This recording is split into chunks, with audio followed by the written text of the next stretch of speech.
Welcome back, guys.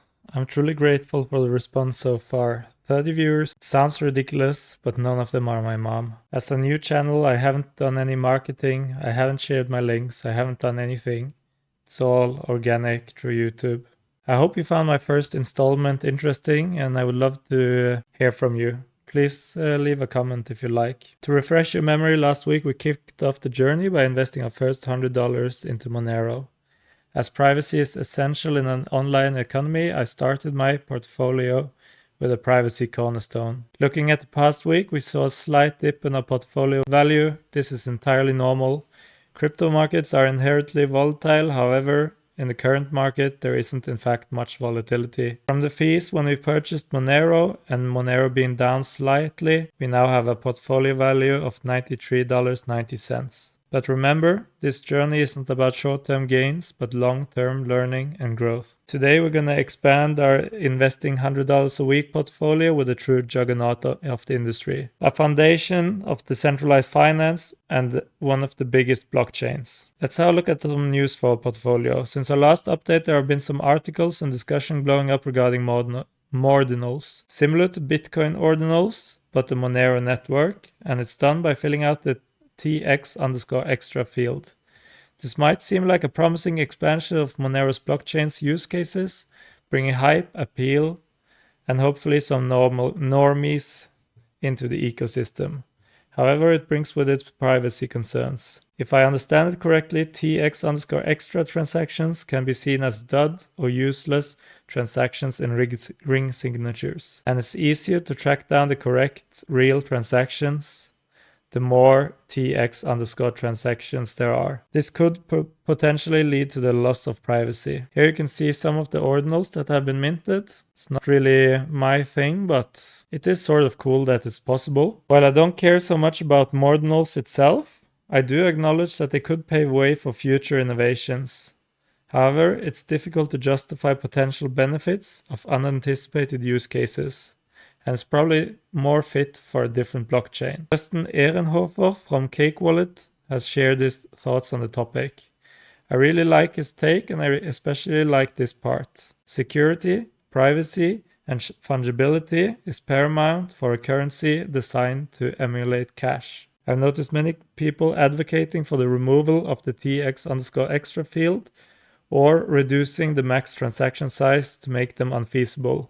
Some even speculate that the recent rise in Mordinals is a deliberate move by activists to draw attention to the issue. Mordinals.org offered a different potential solution.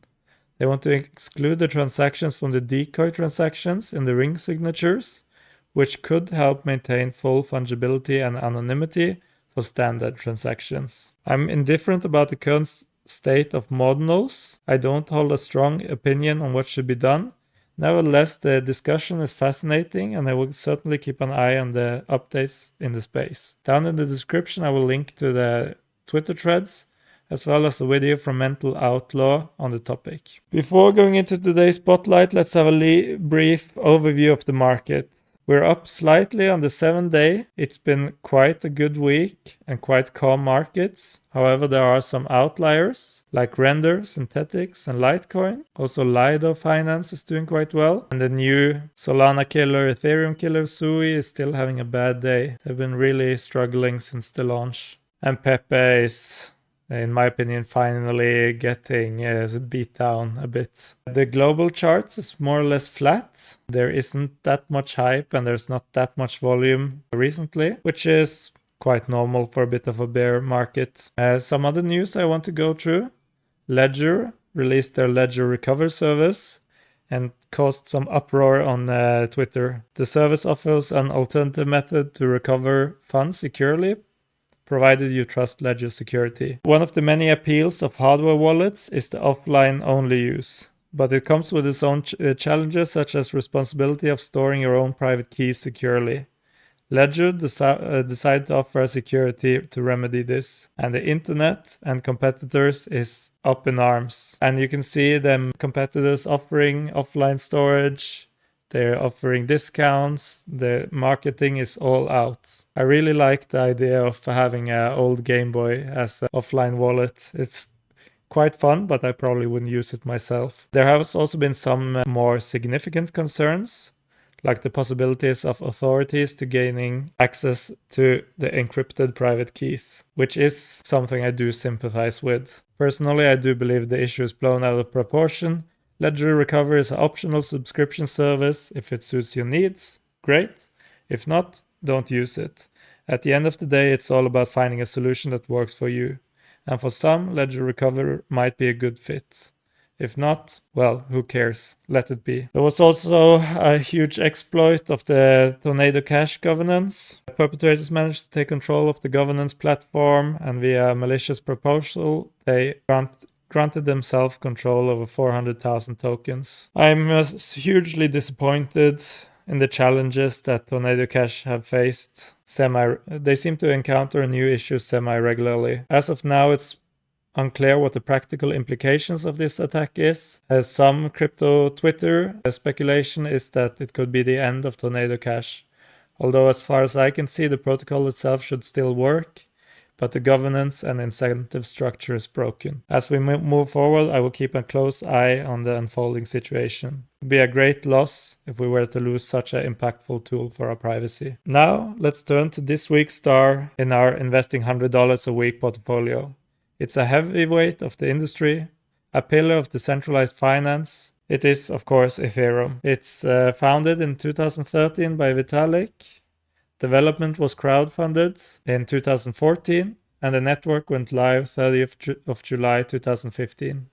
Since its inception, Ethereum has grown exponentially, and as of the present day, sits comfortably as the second largest currency by market cap, right behind Bitcoin. Ethereum is the reigning champion in the realm of smart contracts and decentralized finance. Ethereum has the highest total value locked in the DeFi space, with a TVL of $26.87 billion. It holds over 57% of the on-chain TVL. The number simply doesn't lie. It's also a beacon of security from smart contract platform, thanks to a robust community of validators and nodes. Ethereum maintains transaction integrity and network stability, offering unparalleled security among the smart contract platforms. Ethereum faces fierce competition. Its fees are really high and transaction speeds are slow. The TPS is pitiful compared to others. However, Ethereum is working hard to improve this image. Layer 2s are really coming to the market, and they depend on Ethereum for security and settlement, as well as offloading transactions that previously would be through Ethereum can now be done on separate chains. A narrative that's been floating around is Ethereum as ultrasound money. Ethereum's recent tokenomic changes means that the gas fees are now burned, effectively making ETH a deflationary token. Every blockchain activity, every transaction burns fees and reduces the supply of ETH, hence the birth of the ultrasound money meme. All on-chain activities, such as Uniswap, the token transfers, ETH transfers, all kinds of swap contribute to the burning of transaction fees. Even layer 2s like Arbitrum, Starkware, CK Sync all sync up with the Ethereum blockchain and produces transaction fees and burns tokens. In other words, when you invest into ETH, you invest into currency that grants you about 1% deflation right now on the 7-day time frame, about 1.4 on the 30-day time frame, and it's going to fluctuate based on activity and gas fees. Ethereum does face other challenges though, most notably scalability. The plan for Ethereum is layer 2s in the short and medium term. Layer 2s reduces the fees significantly. The Ethereum roadmap includes further reduction of data fees and blockchain sharding, which together with layer 2s should offer transaction fees down to 0.00001 cents. As far as today, that's not quite the case, with the cheapest L2s being about 20 cents for a swap. L2s are coming to its own in its own right. The TVL is rising quite quickly. As you can see, Arbitrum is leading with 5.7 billion in TVL. Of course, it's lagging behind Ethereum, as it always will be. As with any small portfolio, ETH L1s are useless, and I have decided to go with Arbitrum for the home for my Ethereum. As I don't want to lose out on staking rewards, I will be holding wrapped staked ETH. which is a representation of Lido staked ETH, increasing in value with Lido staking rewards. I'm not going to go into the added risk of using layer 2s and Lido finance in this video, but in my opinion, this is the best way to maintain liquidity and lower the transaction fees that would exist if I held it on a layer 1. So this is how my portfolio currently stands. I have 93.99 value in Monero and 99.53 value in Lido staked ETH. If you have any opinion on Ethereum, Lido, or Arbitrum, I would be happy to hear from you. Next week, I will be back with a portfolio overview showing the next week's performance. Thank you for watching. It would mean the world to me if one of you would leave a comment. I'll be sure to reply as soon as I see it. Thank you for watching. See you next week.